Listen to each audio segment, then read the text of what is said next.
it's Nora, and today I'm here with Jacob.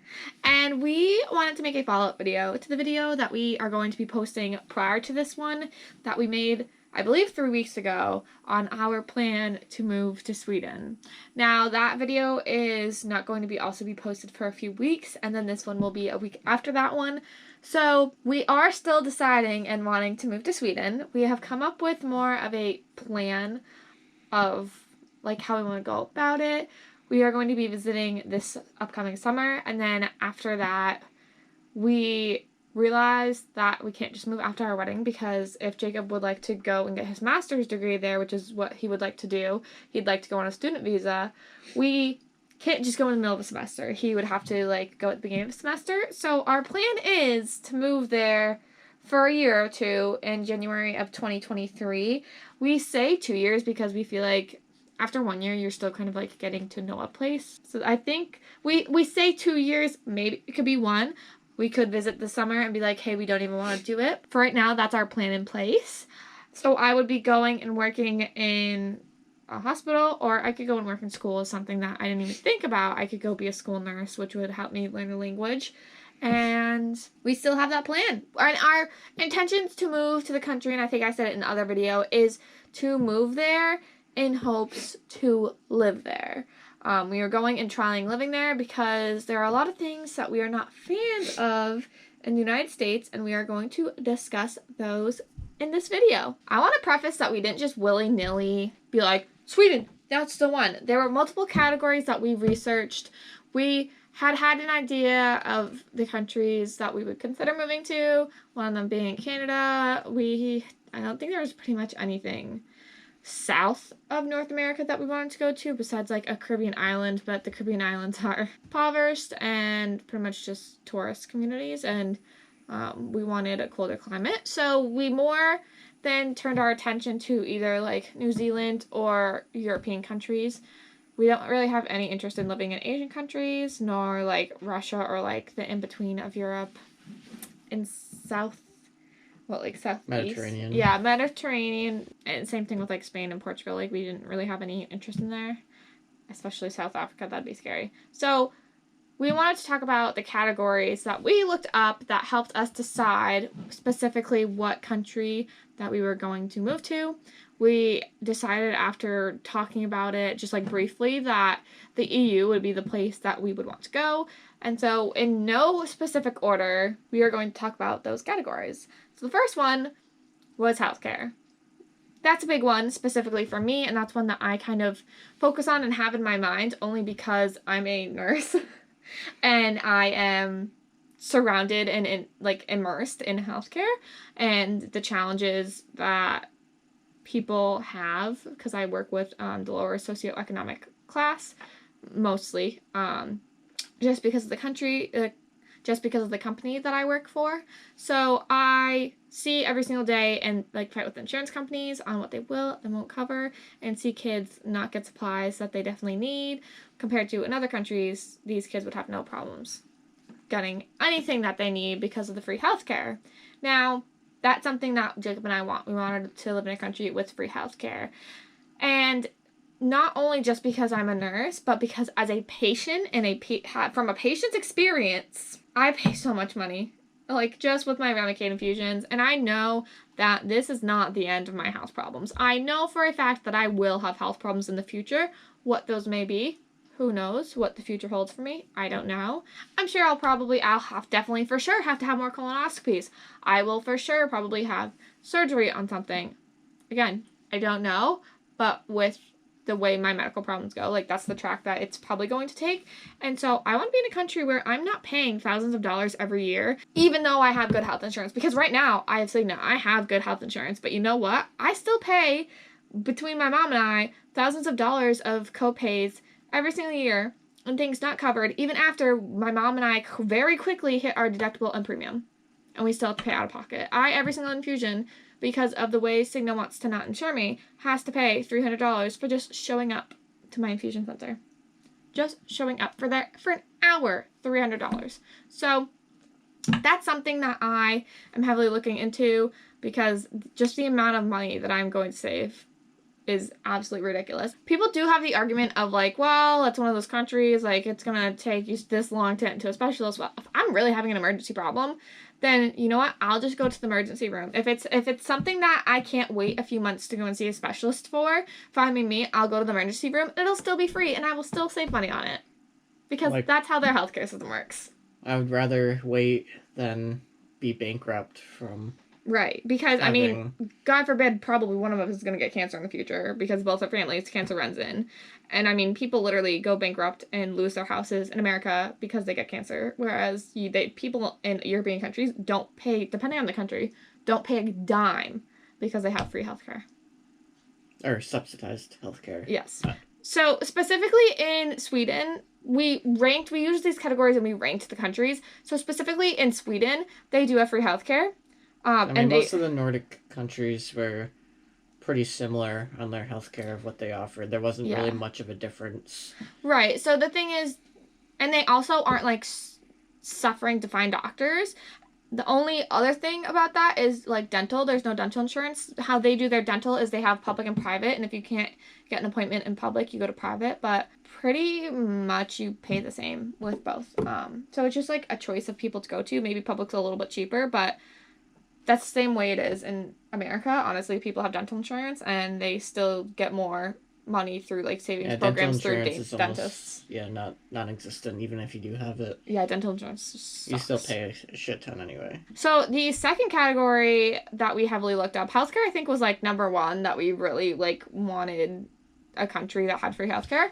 The second one we looked at was government. And we say government as in a government that supports views and beliefs that we also have. So a government that highly wants to advocate and work for like climate change. A government that doesn't want to, like in America, ban people from having rights because they want to be who they want to be. And a government that doesn't ban abortion and take away birth control and not educate people on sex. The whole South and everything that's going on in the South with the bills that they are trying to pass right now to take away people's rights and people's health care and all of that is one of the main reasons I want to flee to another country, because I can't stand that I live in a country with people who are that freaking dumb who want to take away people's rights just because they want to be who they want to be. That is so frustrating. I want a government who's like, you can be who you want, we'll accept refugees and not really pitch a fit about it. No government's going to ever be perfect. No.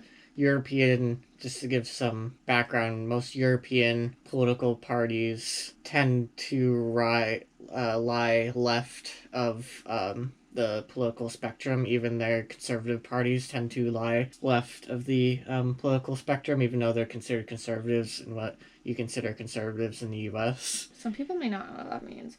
But pretty much, long story short, when it comes to government, America is either like you're this or you're that. There's two categories and you have to fit into it, and those are the big political parties. We want to live in a government like Sweden where they collectively, it doesn't matter what party you're in, and there's also multiple parties, they all, as people, vote on what they want for each bill. It's not you have to either, because you believe somewhat in this side, you have to vote for that side, and it could be either on one end or another of extreme. Everybody votes on what they think. What she's trying to say is that there's just more options to vote for instead of, you have one or two parties.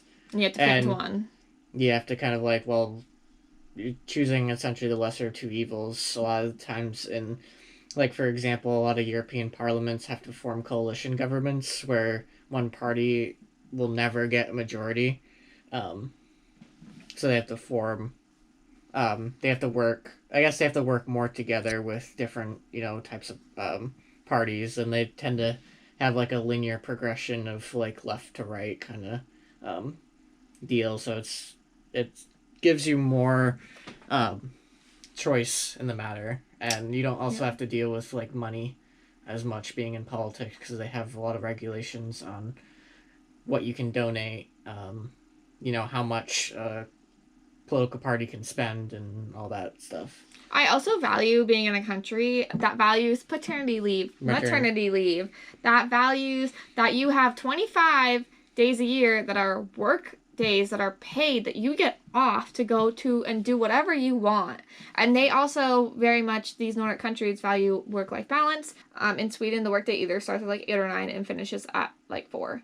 So besides special cases of like you work in a hospital, you might have a different shift, but like office jobs, especially for what Jacob was looking for, they have very strict hours and that is what you work, and they want you to have that balance. They're not like, well, you have to figure it out yourself, because that's something that they value. The third category that we looked into was climate, and this is the reason that we chose not to go to a place that was super hot like Spain or Portugal, or go up to Canada, because Jacob was like, we could just go up to Canada, and I'm like, Canada's cold. I can't stand the cold, but we wanted to find a place that was similar climate to Maine, but a little bit warmer, but also has a range of activities that we can do. The climate that we liked the most specifically was like Sweden or Denmark, or I think the Netherlands was the other choice, but Sweden had the one that we most felt like we would love to live in.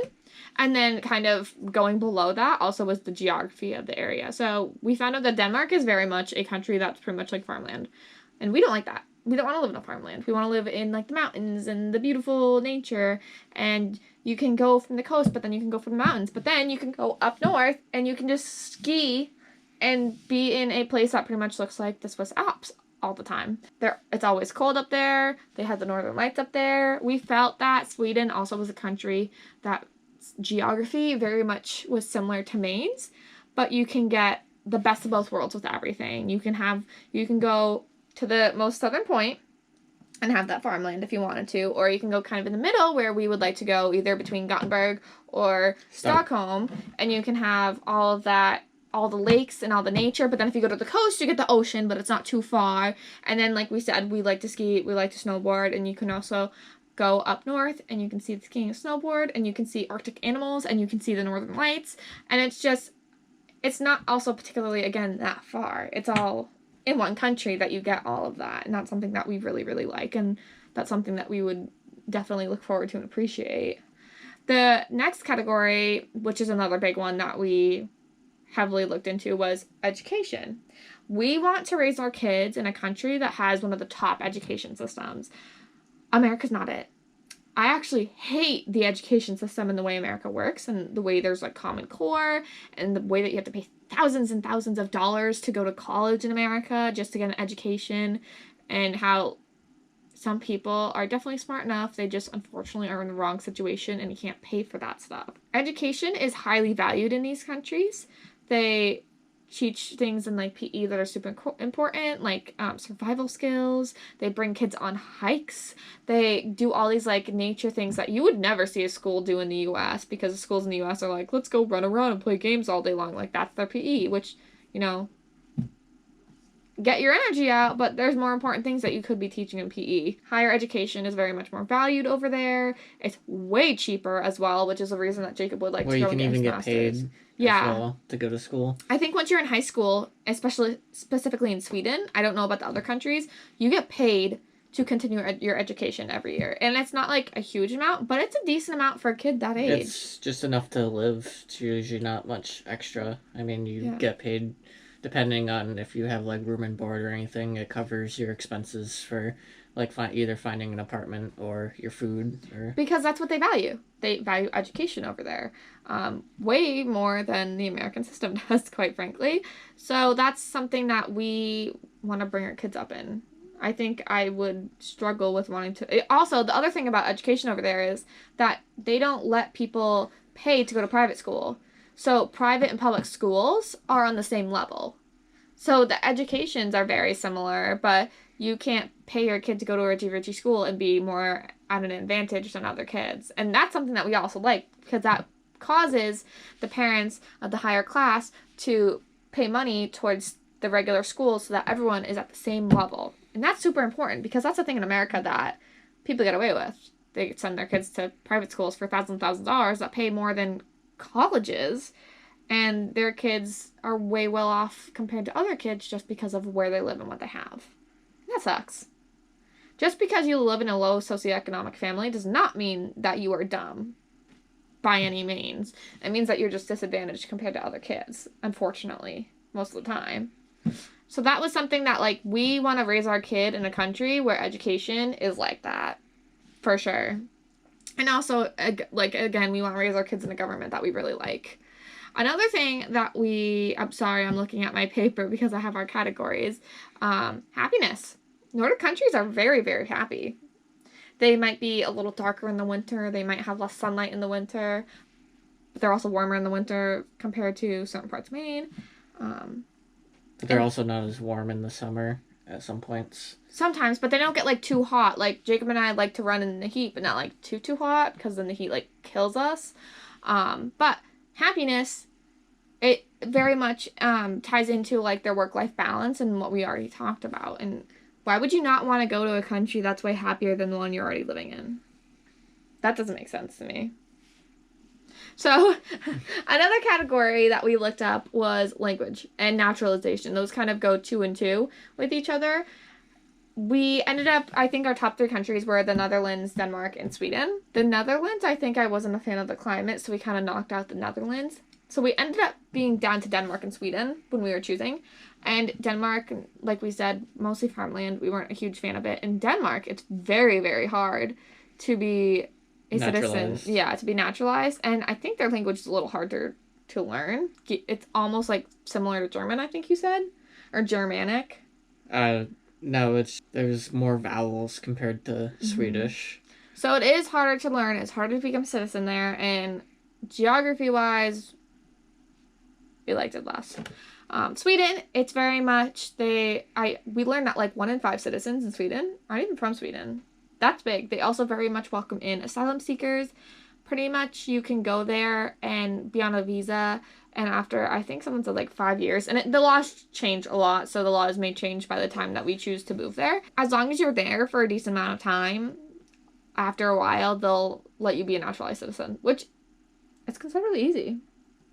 Compared to other countries, it's also really easy to get pets and bunnies in. It's just a country that we overall feel like we would be much happier and have much better opportunities in life, and we would appreciate and love raising our kids in more than America.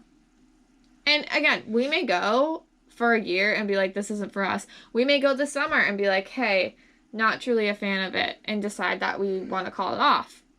But we are trying to find another country that, quite frankly, we would love and not be afraid to raise our kids in. Also a country that, you know, my kid isn't gonna go to school and potentially get shut up in. Because that freaks me out too.